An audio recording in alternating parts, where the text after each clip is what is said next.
The river hides, but also reveals power. She was no longer the child. She was the protector. Raised by crocodiles. In a world where knowledge was hunted and truth was feared, two souls ran, not for freedom, but for survival. Dave, a scientist. Neon, a mother-to-be. And behind them, armed men, closing in, relentless, merciless. They weren't being chased for who they were, but for what they knew. Through thick jungle, through mud and fear, they ran. But the forest was watching, waiting. And then, a single shot. Everything changed. Neon fell, the life she carried hanging by a thread. Dave caught her, desperation in his eyes. But the world around them was no longer the same. The forest began to breathe. Light emerged from the shadows. Colors not of this world came alive. They had crossed into something ancient, something alive. A place the world had forgotten. Mother Earth. A sacred land hidden beyond fear and time. Where nature wasn't just alive, it protected its own. But Neon was fading, her strength slipping with every breath. And as Dave cried for help, the waters behind them moved, silent, heavy, ancient. Eyes opened beneath the surface. The guards had awakened. Massive crocodiles rose from the depths, not as predators, but as protectors. The soldiers fired, but they had made a mistake, a fatal one. The swamp erupted into chaos. Tails crashed like thunder. Jaws snapped with fury. The guards of the forest fought back, and the jungle chose its side. One by one, the hunters fell. Silence returned. But Neon's battle was not over.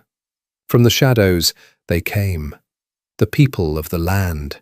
Children of Mother Earth. They moved with calm, as if the forest itself guided their steps. They carried Neon into the heart of the sacred world, where life still had a chance. And there, between life and death, a child was born. A girl. But as her first cry echoed through the forest, Neon took her last breath. Her journey ended, but another had just begun. They named her Angeles. She did not grow like other children. She grew with the forest, with the animals, with the guards. The crocodiles did not fear her. They accepted her, raised her, taught her. She learned to move like the water, to strike with precision, to see what others could not. Years passed, and the child became a warrior. Fast, silent, unstoppable. But beyond the borders of Mother Earth, the world had not forgotten. She learned the language of the earth and the strength of the guards.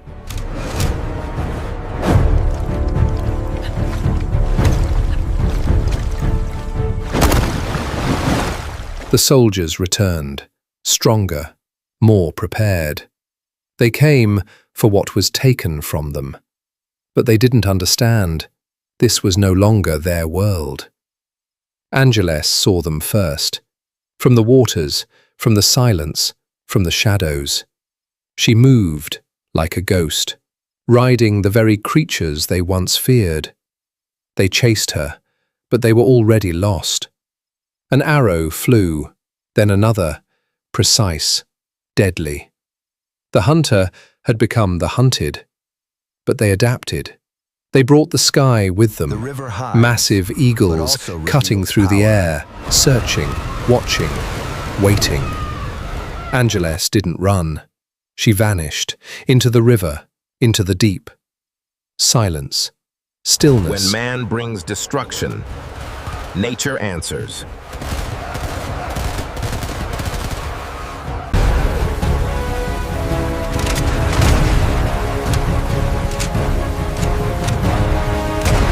Until For Mother Earth! the water exploded.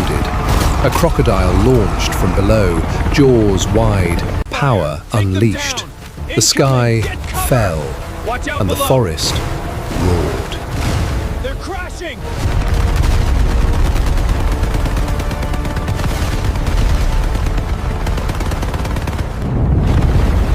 Angeles emerged on the other side, untouched, unbroken. She returned not as a child, but as a protector, a warrior of Mother Earth, the daughter of sacrifice, the child raised by the wild. And this time, they would not take anything, because now the forest fights back, and her name is Angeles. She was no longer the child. She was the protector.